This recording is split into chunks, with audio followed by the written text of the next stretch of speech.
Well, the draft is a day away. Yeah, you can drink your drink. Go ahead. It's okay, Kylen. The draft is a day away, and right now, nothing is going on in terms of the Golden State Warriors. Whether that's a good thing or a bad thing, Kylen Mills and I will break it all down next. This is Locked On Warriors. You are Locked On Warriors, your daily Golden State Warriors podcast. Part of the Locked On Podcast Network, your team every day.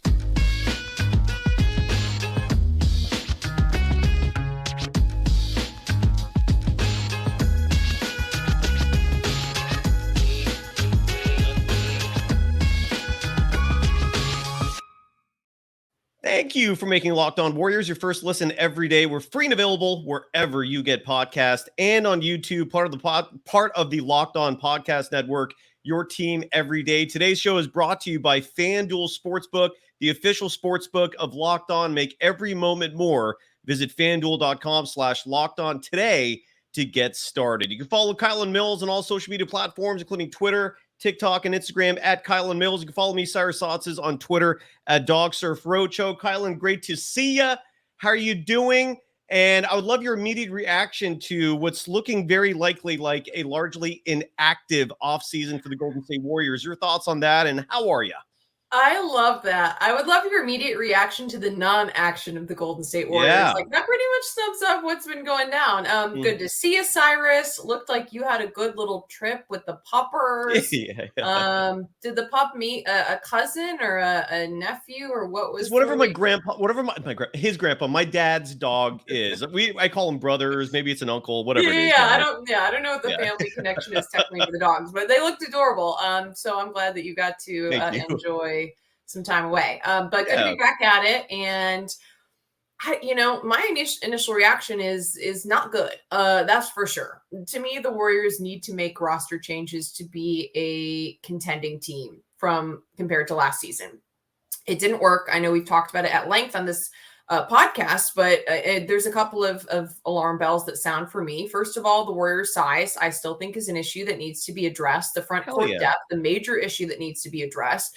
And I think that teams now need to be building their rosters around taking down the Denver Nuggets. And, Nikola Jokic isn't a player that the Warriors have an answer for. Now, he's a player that most teams don't have an answer for. But still, with the Warriors' lack of size, lack of front court depth this last season, to me, it's a major area that needs to be addressed. Going into last season, the plan amongst the Golden State Warriors front office was that James Wiseman was going to be a contributor by the end of the season. Like, that's everything I was told, is that they were expecting him to make a big leap and were hoping and relying on the fact that he would be a backup center option and would provide some size, length, whatever else on the bench. That didn't happen.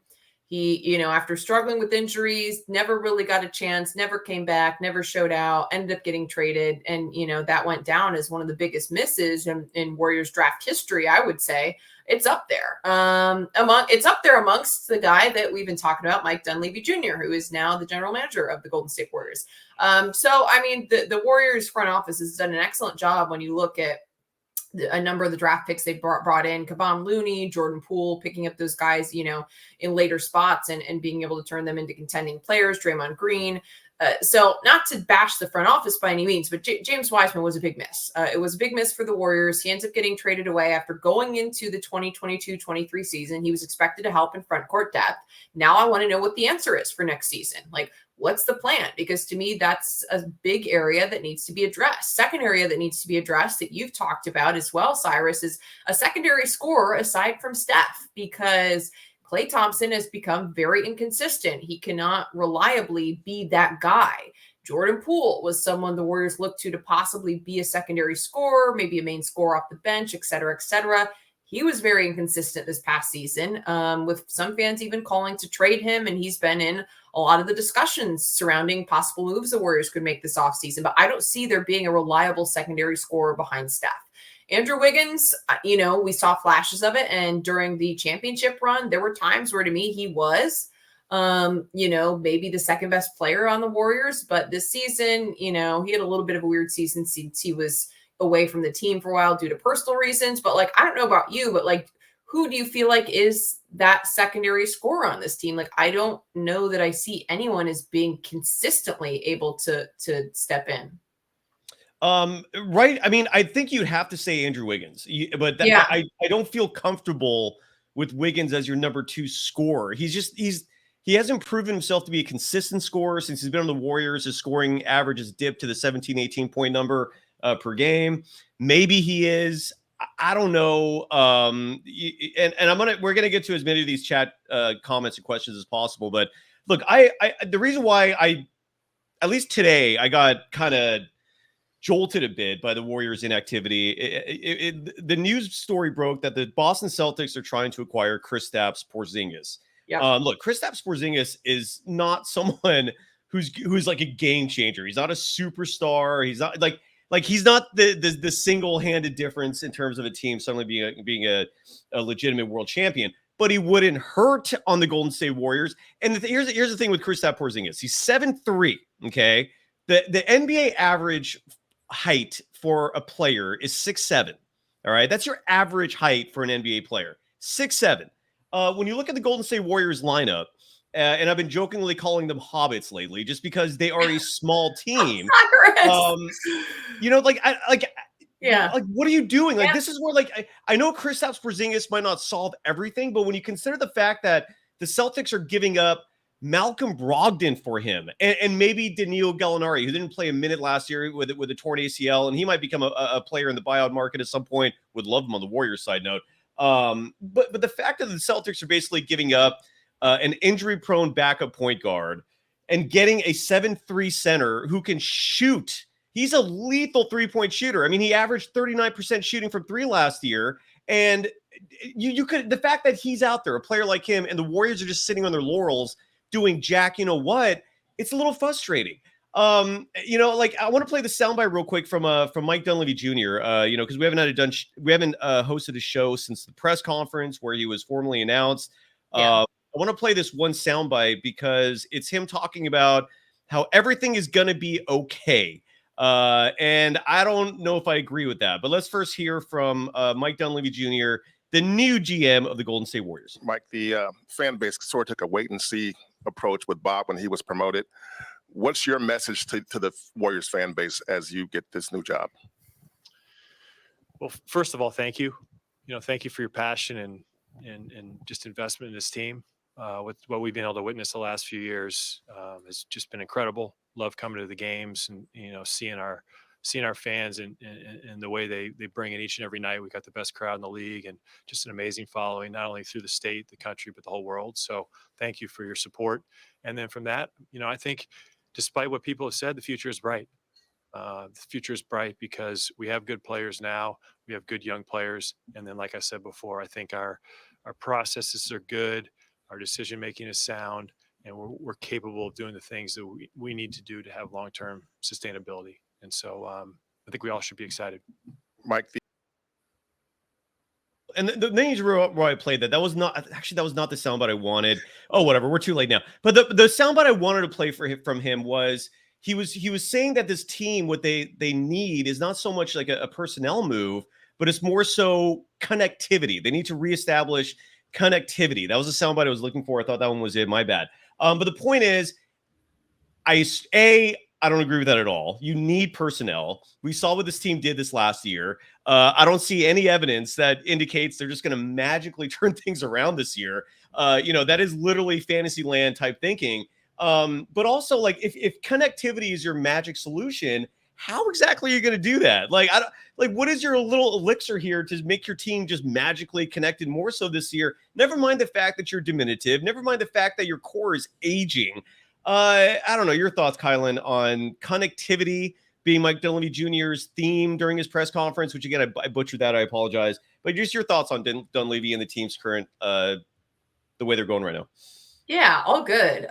Because I think we get the point. And in terms of connectivity, whatever it was, the Warriors didn't have it this past season. And I agree with you. I question, how is it suddenly going to be there with exactly the same group? how does this team try to, recalibrate themselves after last season and all of the bizarre happenings that occurred off the court, which was a big factor. I mean, it started with a punch. You got players going out due to all kinds of illnesses, random injuries, Andrew Wiggins' personal issue, some other side stories and distractions that, I don't think help the chemistry or connectivity on this team. But to me, I don't think that's enough. I don't think that's enough to make this team a contending team. I do think there need to be some additions in terms of roster construction and personnel to bring this team up to the level it needs to be at. I mean, certainly last season, yes, chemistry was an issue, and I think getting the connectivity together will help. But to me, there still are a couple pieces that need to be added. Now, something that a couple people brought up in the chat is, could the Warriors possibly add those pieces without executing a trade? Can they sign players on vet minimums? It's something they did successfully going into the 2022 championship in terms of bringing in players on those vet minimums. They were able to sign who made the difference. And, when you look at the roster from the 2022 championship to 2023 playoff run that fell short, I mean, those role players were really the only difference. The Warriors' first 6 players were the same. And then if you add Gary Payton II into the mix, as he joined late in the season and was really still coming off of injury, so it wasn't 100%, but you're looking at the 7 same players in terms of your first 7 in the rotation. It's the role players that you can point to as being the roster difference in terms of, a couple of people brought up in the chat, Otto Porter Jr. as well. I don't even know that just Otto Porter would solve the problems, but I think that his presence was missed. I think a lot of people overlooked Nemanja Bjelica. I think a lot of people overlooked Mike Brown's impact. And now we've lost a couple, we're losing more coaches this season as well. And I think that's something that's going to be a big factor that people often forget. We have to be recruiting for our coaching staff as well, because I don't think that the Warriors found anyone who successfully filled Mike Brown's shoes. So that's another huge thing to talk about. Absolutely. What are they going to do to address that? And you mentioned you thought that Kenny Atkinson didn't do a good enough job with the defense. I mean, the Warriors defense, went from top 5 in the league to, what was their final? I don't know off the top of my head what their defensive rating or ranking was. I don't have it off the top of my head either, but I remember, I think it was in the low 20s in terms of points per game. And they're actually in the middle of the pack. I think they finished 14th or 15th in terms of efficiency. So there was improvement, but it was not the efficiency thing too was part of the issue, though, because they were super efficient at home and really inefficient on the road. I remember that's one thing specifically. They were 28th on the road in defensive efficiency, but it was better at home to where they finished in the middle of the pack, but still they couldn't win a road game. So, it doesn't really help. No. So sorry, I didn't mean to interrupt you, but that's just what I was thinking. How dare you? I mean, even in the middle of the pack wasn't necessarily not going to be good enough if you can't win a game on the road because you can't play defense on the road. So that's another big question mark that I have is what is the plan with the coaching staff? I know we talked about, some of the moving pieces there, but how are they going to fill the void that, to me, was entered, the coaching rotation when Mike Brown left, and they didn't figure it out in 2022-23. What's the plan this season? And now you're losing another coach. Who's going to step in? Because to me, it's been very apparent that those coaches on the staff play a huge role, and it's not just Steve Kerr who's the brains of the operation. That's what I thought we saw during the 22-23 season. No, totally. Absolutely. And we'll delve into that a lot more. We're going to get to as many of your chat questions and comments as possible. I'm highlighting the ones we'll address at the end of the show. Got to give some love to our sponsor here, and that's BetterHelp. Kylen, what is your thoughts on therapy? I'm an advocate for not placing any stigmas on seeking mental health. I think it's a very positive thing for someone to do, especially if you feel like you need it. In all honesty, in my opinion, I think we all need it in some regard. But BetterHelp, your thoughts on therapy, Kylen? Therapy is great. I think it's super important to have someone to talk to, and especially a professional who, is able to give you sound advice. And I completely agree. There shouldn't be a stigma. Do not be afraid. If you need to talk to someone, it has had a positive impact on my life. I can tell you for me personally. So, I think it's a great thing. Same. Absolutely. I've had to use it sometimes, whether it's for borderline life-saving situations, whether it's just because sometimes life is hard. Maybe you have weird quirks, maybe you got OCD, and you need to see a therapy, whatever it is. Again, today's show is brought to you by BetterHelp. Give online therapy a try at betterhelp.com/LockedOnNBA and get on your way to being your best self. And that's the bottom line. It's all about improving yourself. It's all about the ultimate goal that I feel like we're all seeking, which is happiness. And sometimes therapy is the way to go for that, even if it's just someone to bounce your ideas and thoughts off of. And you could do it online, on your schedule. You could change therapists if you don't like the one you're initially assigned to. Find more balance with BetterHelp. Visit BetterHelp.com/LockedOnNBA today to get 10% off your first month. That's BetterHelp, HELP.com/LockedOnNBA. You are Locked On Warriors, your daily Golden State Warriors podcast. Part of the Locked On Podcast Network, your team every day. Don't miss Locked On NBA Draft Live on Thursday night. Are you hosting that, Kylen? Yes. Well, so I'm going to be doing some of the Clipping Station interviews where we will be interviewing your various hosts across the Locked On Podcast Network with reactions to, the moves that their teams make. So those will be posted like all over the Locked On NBA channel, on the local channels, and all over the place. Beautiful. Yeah, exactly. And there you go. And that's tomorrow. Pick by pick analysis from our stable of local NBA hosts, national reaction from our NBA big board host, and live check-ins from inside the NBA draft. Locked On NBA Draft Live, starting at 7:30 p.m. Eastern Time, 4:30 Pacific on the Locked On NBA YouTube page, where, again, you can catch Kylen conducting interviews throughout the night. When the Warriors have the 19th pick, I'll be jumping on to discuss who that pick is, how that's going to play out for the Warriors. So definitely check that out and tune in. You can follow Kylen Mills on social media platforms, including TikTok, Instagram, and Twitter at Kylen Mills. So the draft is tomorrow, and Anthony Slater published a report because there's been a lot of speculation regarding Jonathan Kuminga.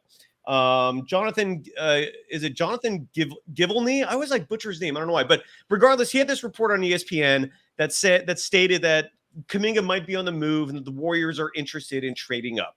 Well, Anthony Slater published a report in The Athletic. Slater is one of the few that I commend routinely, who's routinely covering this team. And Slater wrote in his report, quote, "One of the exploratory conversations that surfaced via ESPN was a trade-up scenario involving Kuminga. From my understanding, that was an inbound call from a team in the lottery that has registered regular interest in Kuminga dating back a year. Multiple team sources have been adamant that the Warriors aren't shopping Kuminga around," unquote.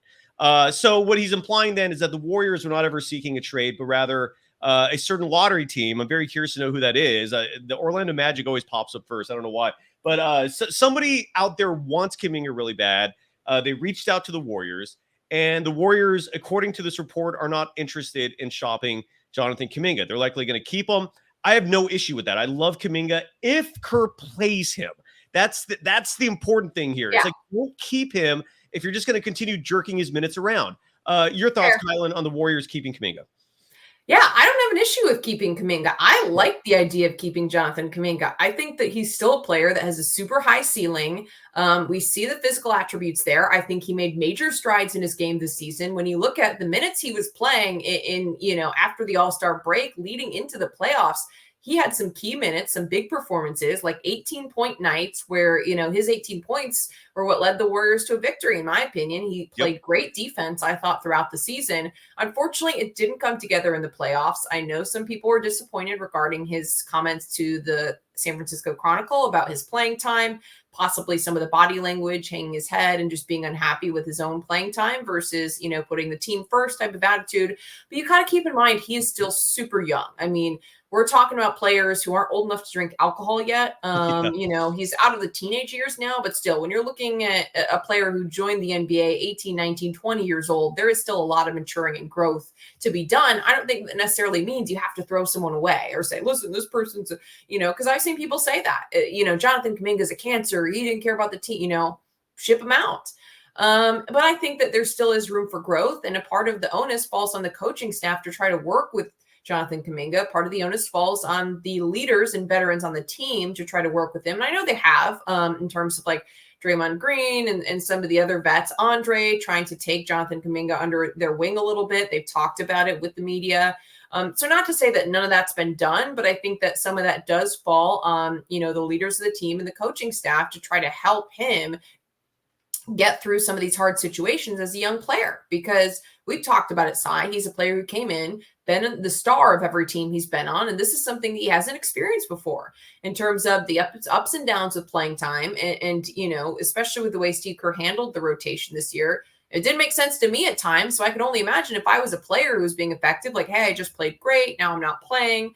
Now I had a tough game in the playoffs and I'm getting pulled for mistakes. Now I'm afraid to play. It would be mentally challenging, I think, for a 19 or 20-year-old to deal with that, who's never been in that type of situation before. So I do think that Jonathan Kuminga deserves a little bit of grace. I think that there's still the opportunity that he could learn from his mistakes and could mature and develop. And I think it's clear the physical tools are there. So I don't mind keeping him with the Warriors organization. I think he's still a player with a high ceiling.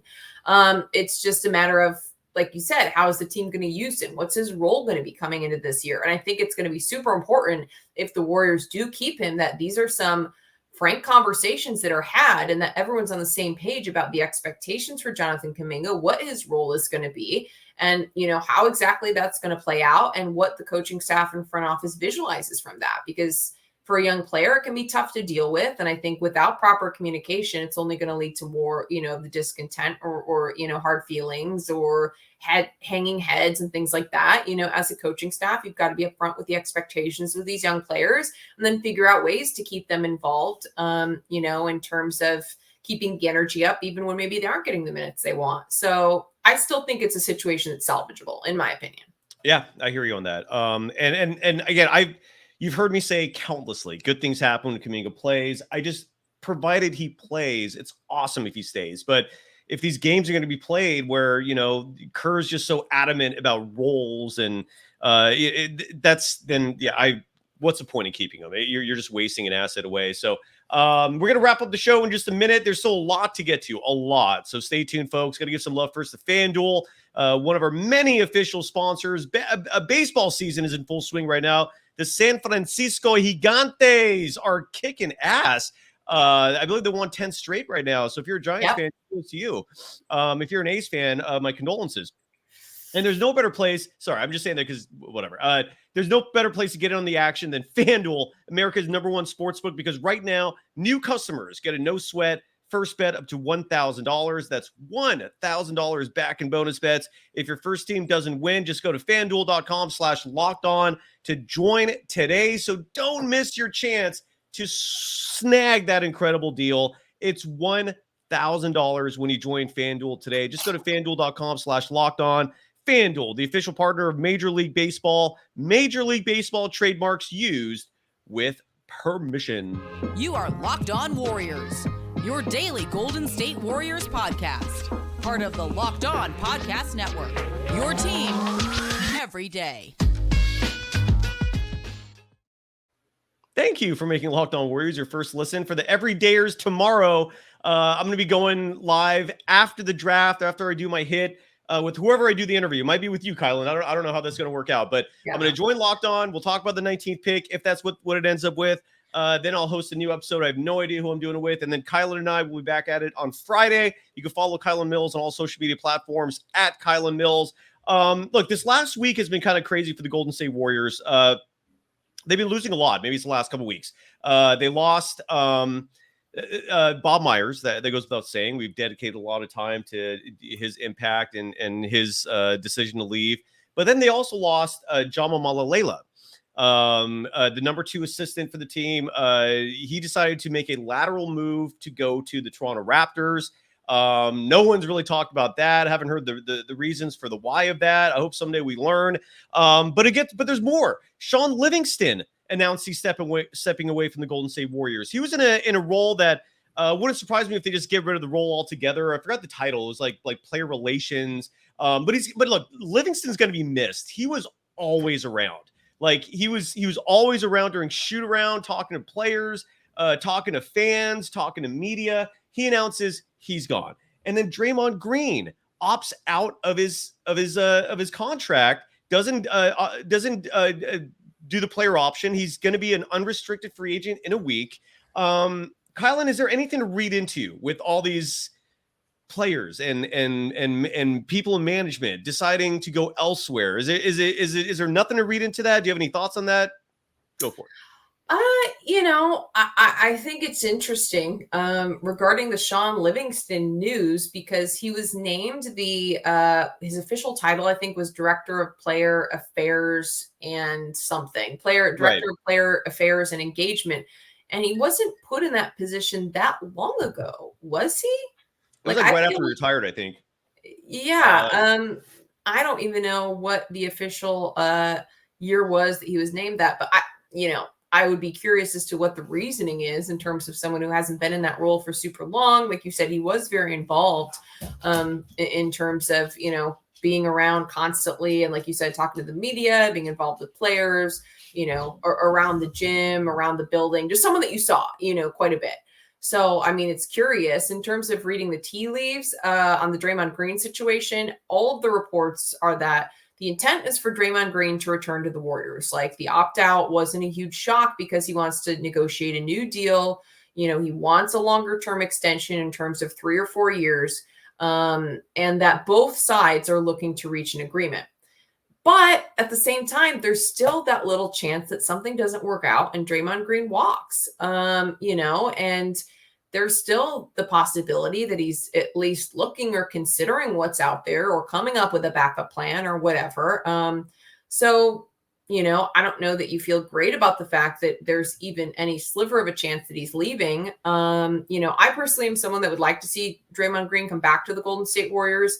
I think that he works great with Steph Curry. I think that keeping the big three together is a big part of keeping the Warriors championship aspirations alive. I know a lot of people are now kind of starting to turn on that. And I've seen some people say, Klay needs to come off the bench, get rid of him, whatever, because of the disappointing end to the season. But I still think that those three together do have more miles in the tank.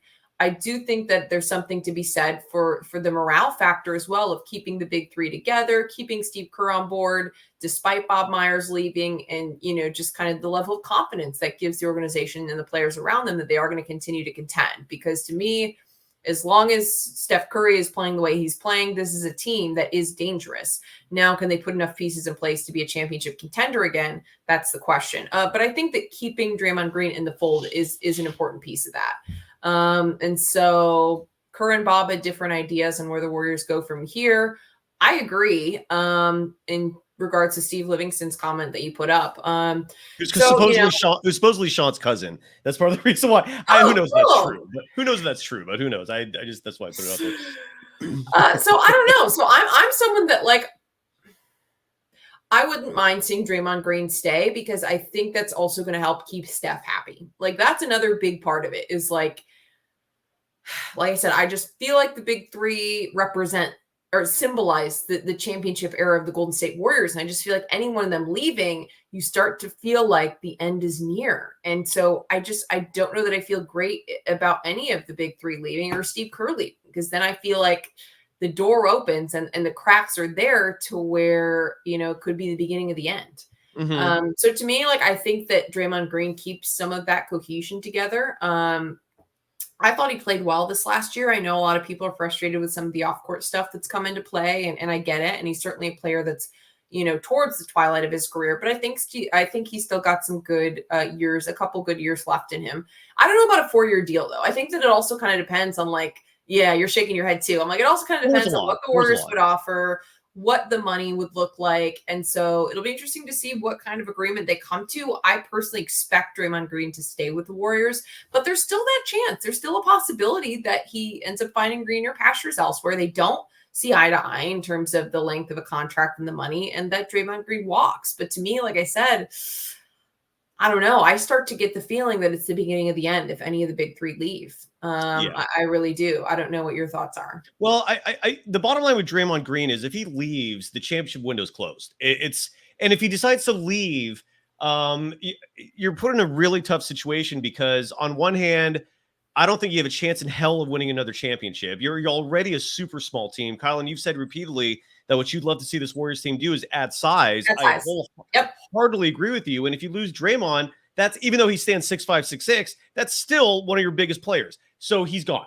And you lose the size, you lose whatever locker room leadership presence he still has, even though that was clearly tarnished last year. The bottom line, though, clearly, I don't. If you argue with me on this, so be it. That's your opinion, but I don't think the Warriors stand a chance in hell of winning a fifth title for Stephen Curry, Andre and Klay and Kerr and so forth if Draymond Green leaves. And you're right. Adrian Wojnarowski reported it's very likely that Draymond's going to stay, that this is just a decision to sign a new longer deal.